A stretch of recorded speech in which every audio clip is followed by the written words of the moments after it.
भारतीय communist party Jharkhand राज्य परिषद की बैठक के बाद पार्टी कार्यालय में प्रेस वार्ता राष्ट्रीय सचिव डॉक्टर बालचंद्र कांगो, पूर्व सांसद भुवनेश्वर प्रसाद मेहता और एवं अन्य पदाधिकारी के द्वारा संयुक्त रूप से की गई। प्रेस वार्ता को संबोधित करते हुए राष्ट्रीय सचिव ने कहा कि हमारे राज्य पार्षद की बैठक में वर्तमान समय में झारखंड राज्य की राजनीति एवं झारखंड के जन सरकार की नीति को किस प्रकार से हमारी पार्टी की ओर से धरातल पर उतारा जाए व वर्तमान की केंद्र सरकार की जन विरोधी नीतियों को किस प्रकार से उजागर करते हुए आगामी चुनाव में केंद्र की सत्ता से किस प्रकार उखाड़ फेंके जाए, इन सभी विषयों पर हमारी पार्टी काफी प्रखरता से कार्य कर रही है।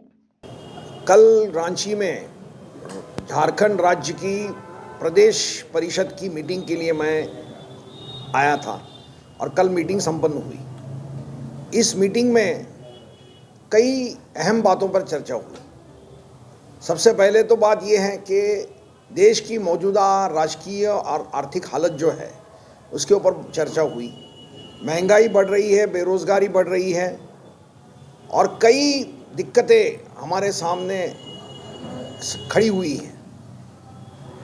मोदी जी की जो अर्थनीति है देश को बेचने की, उसके परिणाम अब हमारी जनता को नज़र आने लगे हैं। और इसलिए आपने देखा होगा कि लोकसभा में जो इस लोकशाही का मंदिर समझा जाता है उसके अंदर दो लड़कों ने बेरोज़गारी के खिलाफ अपना गुस्सा बताने के लिए जंप किया। अब उनका तरीका गलत रहा, ये इसमें कोई शक नहीं, लेकिन बेरोज़गारी की समस्या कितनी गंभीर हो गई है इसके तरफ वो इशारा करती है, उसके लिए मैंने उसका जिक्र किया। बीजेपी को ये मालूम हो गया है कि हमारी जो गवर्नेंस की नीति रही है वो लगातार जो है फेल्योर जा रही है। अभी शाहबानू के केस में आपने देखा कि गुजरात सरकार के ऊपर जिन लोगों ने बिल्किस बानो के ऊपर अत्याचार किया, उसकी छोटी बेटी को मारा, 14 लोगों को मर्डर किया, उनको छुड़ाने के लिए गुजरात सरकार ने पूरे कानून को लपेट लिया। कोर्ट में भी झूठी तरीके से पेशी करके उनको छुड़ाया।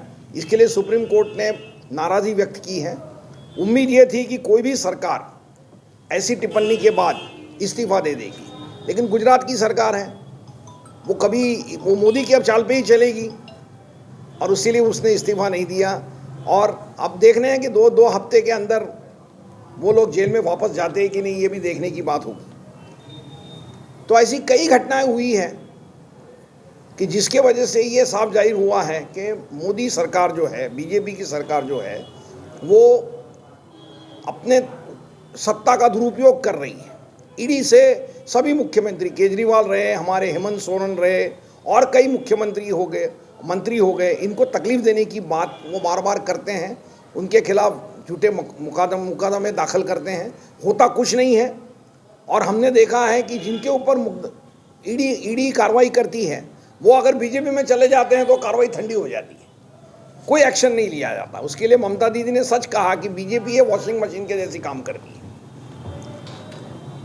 तो ये सब चीज़ों के बारे में जनता को अवगत कराने के लिए, और जनता का जो गुस्सा है झारखंड जैसे प्रदेश में, तो मैंने पिछले टाइम भी मैं आया था जब बताया था कि यहाँ पर 50 लाख से ज़्यादा लोग जो आदिवासी है वो सरकार की जो प्रोजेक्ट्स हैं उससे प्रभावित हैं और उनकी कुछ समस्या है, उसके लिए वो कई जगह पर लड़ाई कर रहे हैं।